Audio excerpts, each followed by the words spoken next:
Michael Nagy here with Jiggy Jag TV and DiscoveringBands.com, and I'm here with the rock artist Deletto. How you doing today?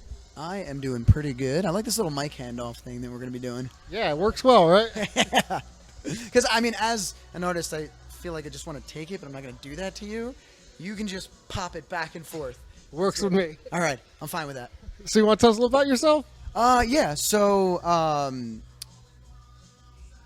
name is Deletto, obviously, like you've stated. I'm a solo artist, but I perform with a band.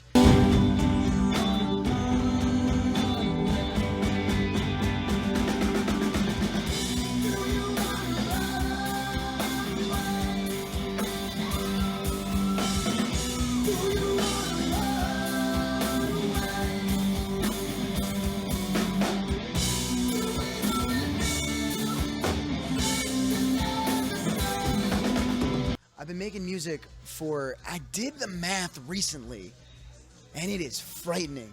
20 years. I've been playing music for 20 years. I feel like I'm not even 20. I'm way past 20, but like that's a weird thing to tell people. But I've been involved in music for a really long time professionally.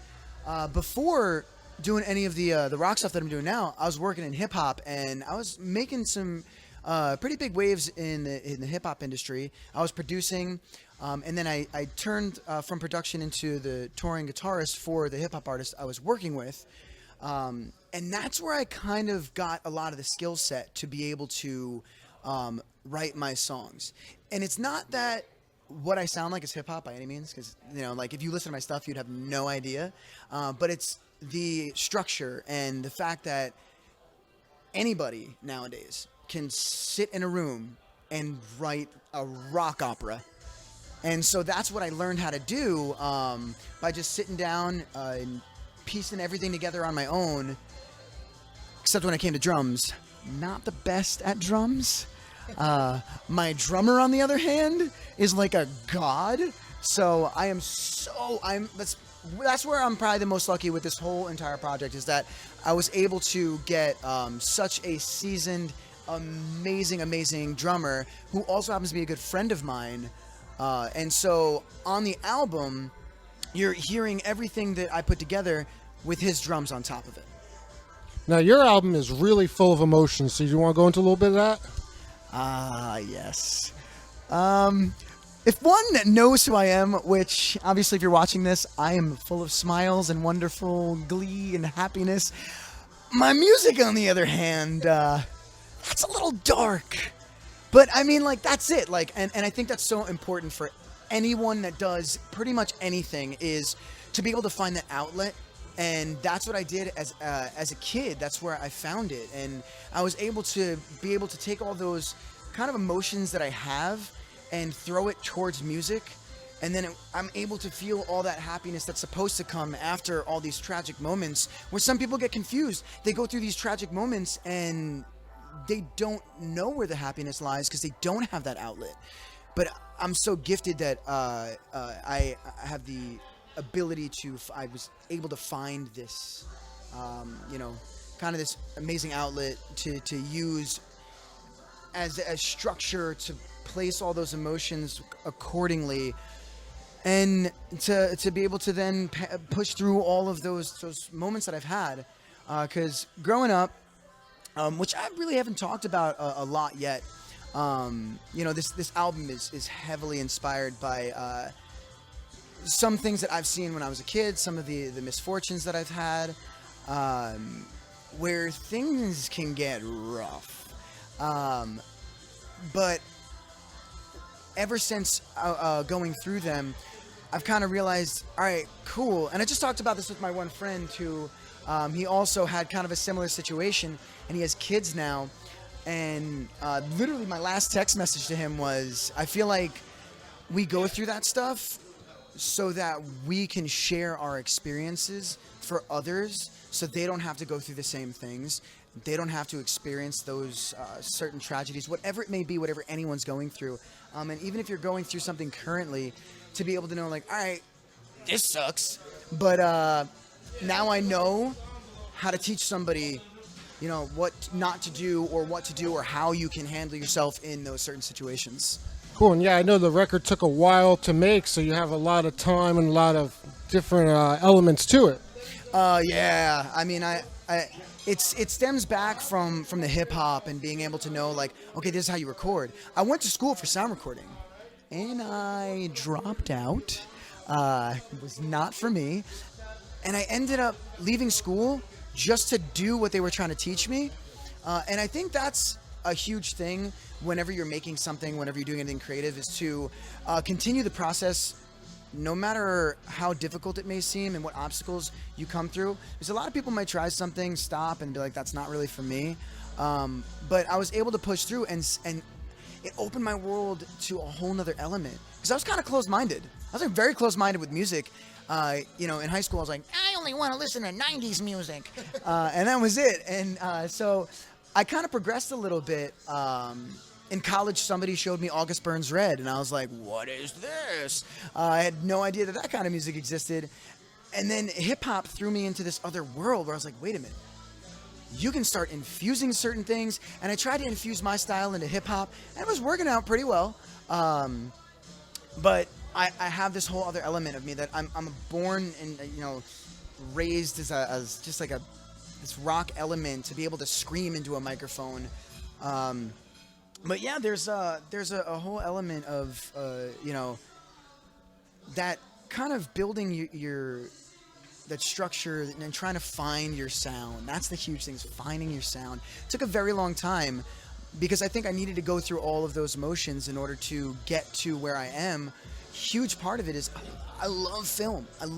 And I wanted that to be an element too. And I was like, how do I take everything I learned, have the emotion you get when you're watching a film and you hear that music that kind of directs how you feel. And real quick, shout out, come over here. Get over. I want you in on this.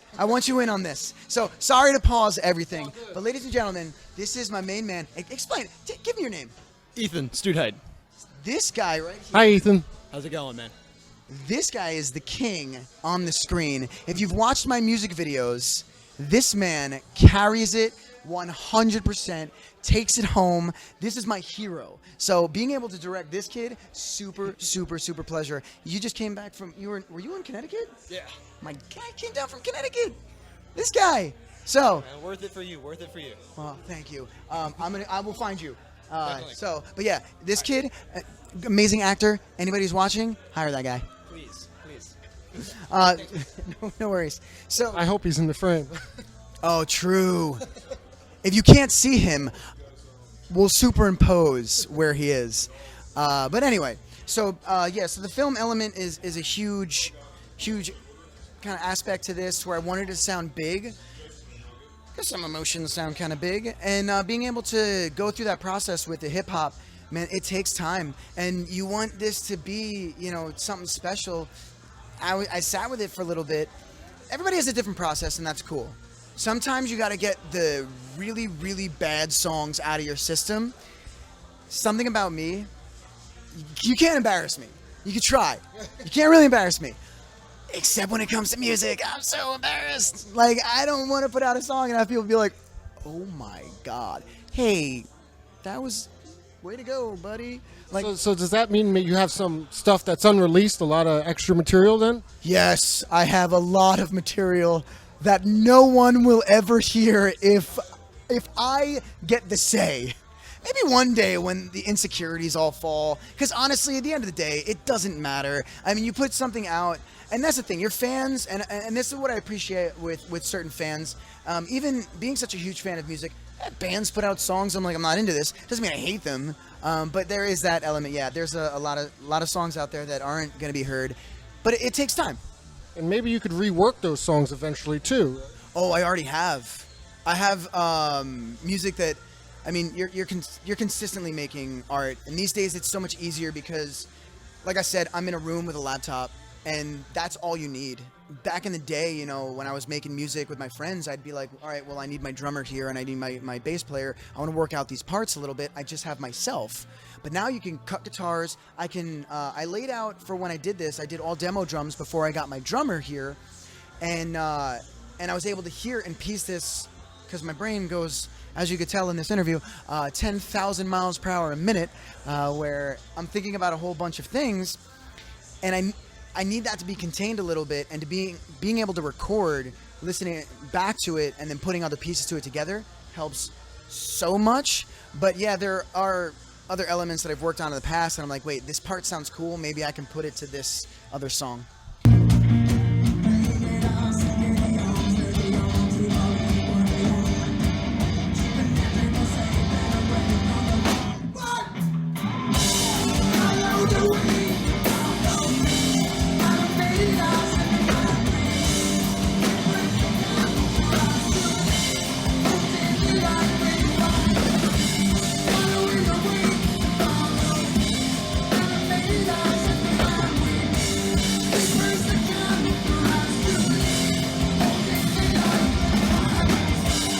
You have a live band. Are these permanent members or rotating members? So, please, hey guys, stay permanent. I would love that.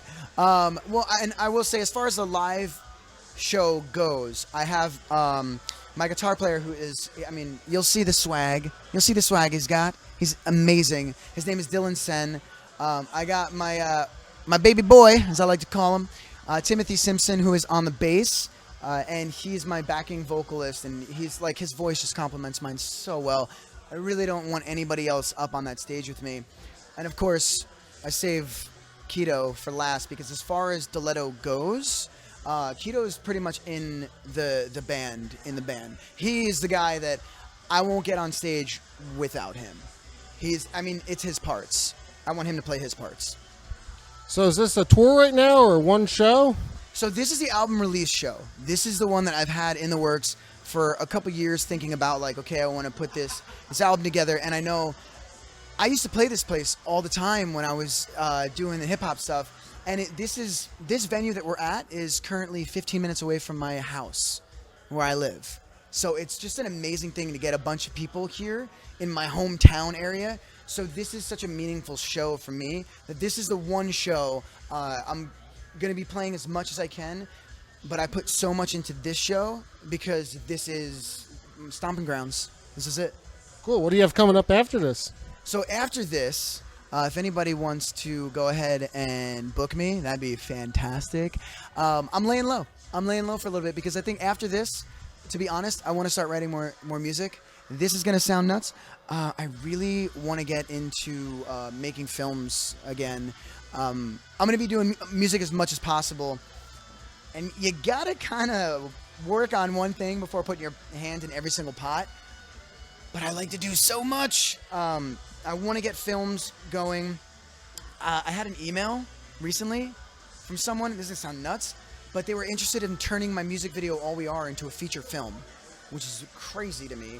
But you know, I've written a screenplay before, so I want to go down that route, but I really want to get new tunes going, and I want to keep playing.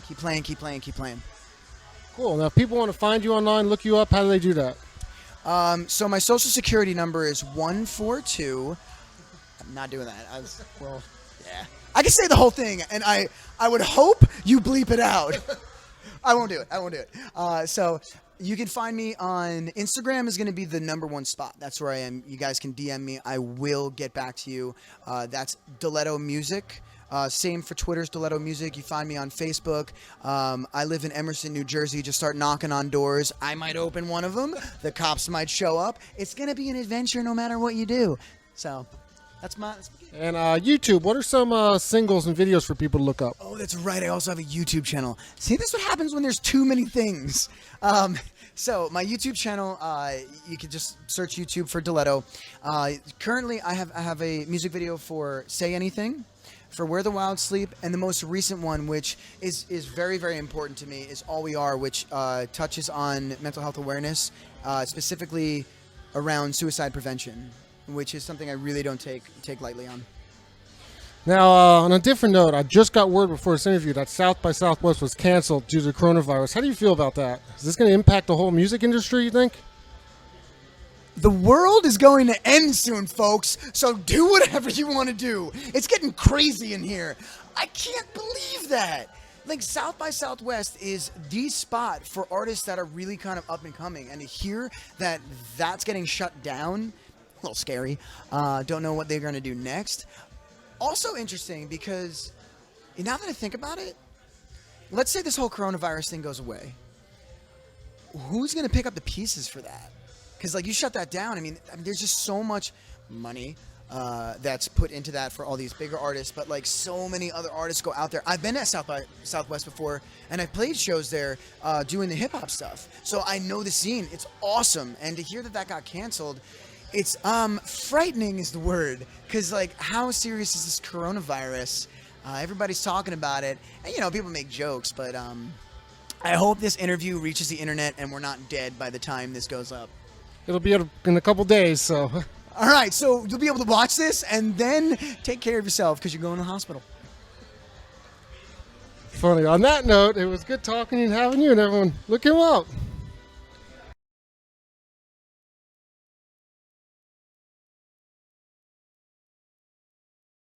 What are some artists you'd like to perform with and tour with? Oh my God. So I'm gonna go with the obvious. This is a tough question, right? Because my favorite band of all time is Nirvana. It's like Kurt Cobain's voice shaped so much for me. Then I turn into a walking cliche because right after that, I've seen Pearl Jam live. I'm going to see them. It's my 34th time by the end of this month. Wow. Yes. I'm kind of a fan. So I want to say them, but it's I'd also be like really, really nervous. And I'd be like, I don't know if any vendor likes me.